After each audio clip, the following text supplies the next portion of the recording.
Does Babysitter Killer Queen live up to the original? Let's find out.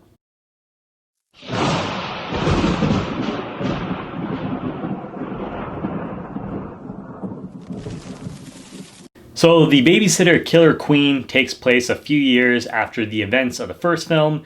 Cole, he is now in high school, and nobody basically believes him what happened a few years ago with the satanic blood cult. Everyone thinks he's like crazy, and he's in high school, so a lot of people kind of picking him on stuff like that.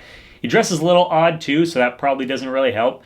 But yeah, no one basically believes him. His parents thinks he's like crazy, and wouldn't you know, the blood cult ends up coming back. Oh, let's go, Cole! Oh, you okay? You look like you seen a gorgeous black ghost. Don't worry, guys.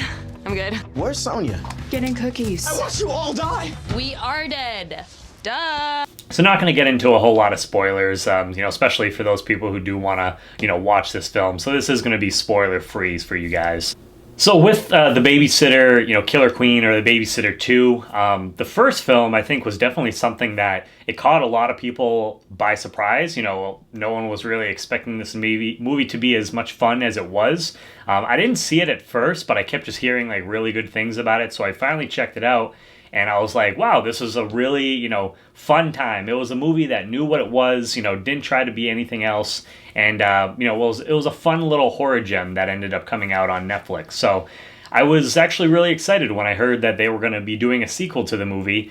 But Samara Weaving, I thought was, as many people seems to agree, that she was, kind of the star and really stole the show from the first movie. And when they didn't really say that she was going to be like, as far as the casting goes in this film, I was a little worried. Like everyone else, is pretty much like, comes back for this movie, but I didn't see her. So I was like, that's a big part that's missing in this film. So we'll see if they can recapture, the magic of the first film, or if it's really going to hurt that, she's not in it. But I can tell you guys right off the bat that I had a blast with this movie. I don't know if it's like quite up there with the first one, but it's pretty close. Like maybe after, a couple more viewings, like it might be like right there, because I really want to watch this again.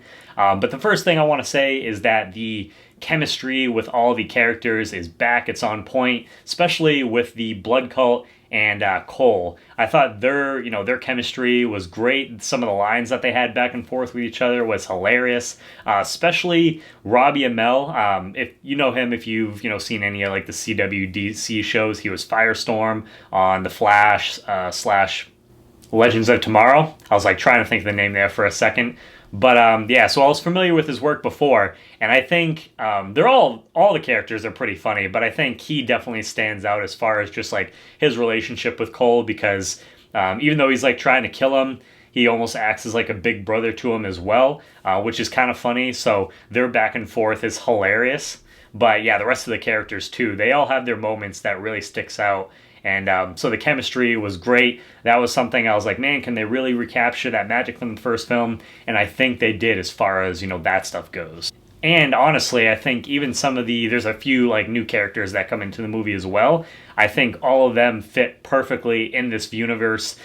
They all mash, none of them really stick out. It's like, oh, they don't really belong. I really enjoyed all of them, even though some of them might not have as big roles as like, some of the other characters. The second thing, which I almost maybe should have like started the review off, if you haven't seen the first Babysitter, which I don't know why you'd be watching this, but if you haven't, first time like seeing these like movies, I gotta tell you guys that it is a lot of over the top stupid fun, and this movie just like cranks that up to like 10. Right from like off the bat, like the comedy and stuff in here, I thought it was hilarious. Like some of the stuff like, it might just be I have a little bit of a dark sense of humor, but some of the stuff like the gore, which was also like over the top. There's just like blood splashing everywhere, heads coming off and stuff like that. But the comedy was super funny. Everything was just hilarious. Like there's one specific scene in this film that I think really defines how over the top this thing is. And that is, I won't go into a whole lot of detail, but there is a fight scene later on in the movie. And let's just say I was just like I was laughing so hard, and I think that just really defines the tone of this movie, that it's just a lot of stupid, over the top fun. But it is fun. Like, I could see if you don't like those kind of movies, then you might not enjoy this. But if you just want to sit back, watch a movie where it's like you don't really have to like think too hard, it's just something like it's there for you to consume. It's enjoyable, funny. I think you'll like The Babysitter, Killer Queen. Honestly, the only like really negatives I think I have for this movie are there are a couple times where some of the lines are a little like on the cringy side. And then there's definitely some moments too where you can see like they might have not had like the biggest budget for this movie. But neither one of those was something that like completely took me out of the film. I was just like, oh, but like right after that, they would kind of get back into like, like funny dialogue or like a crazy like, fight scene or something like that between like Cole and the Blood Cult. So it wasn't something that really like takes you out of the film, like in my opinion. And honestly, those are really the two negative things that I can think of for the film. Like I said, if you liked the first Babysitter, I think you are really going to like this movie as well, because pretty much all the same characters are back. It feels just kind of like that same like type of vibe, even a little bit crazier with just some of the stuff that they do. You're just like, what is going on right now? The parents, I thought Cole's parents, they were hilarious. His like guidance counselor, nurse guy that he's talking to in the beginning of the movie. There were several times where I was like laughing out loud with this movie. So it's probably, one of the funniest movies that I've seen this year. It's definitely not something I would say, it's not scary. There might be like a few like jump scenes, but it's definitely not something that's like scary. And if you've seen the first one, you know that was the case pretty much with that one as well. So overall, I was a little nervous going into this movie just because, like I said, sometimes when you have a movie that's, kind of comes out of nowhere and delivers like the first one did, and they're going to do a sequel and they're like missing one of the film's stars, that you're kind of like, I don't know how this is going to be, but I think that they really delivered with the follow-up, Killer Queen. I highly recommend it, especially if you're a fan of the first film. So as far as the score goes, I'm going to give this a solid 8 out of 10. I definitely recommend you go check it out. It's on Netflix right now. So guys, I am curious, to know if you have, what are your thoughts on both The Babysitter, the original one, and Babysitter, Killer Queen? What are your thoughts? Keep it spoiler-free for the people who haven't seen it yet.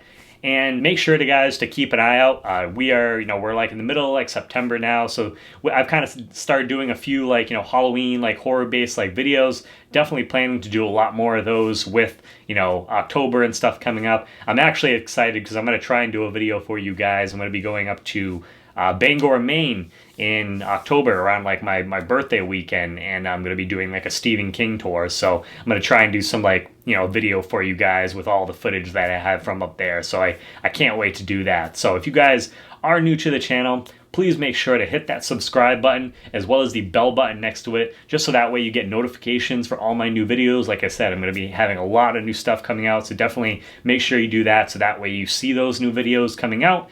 And as always, guys, please make sure to check back for more Pop Culture with Pat.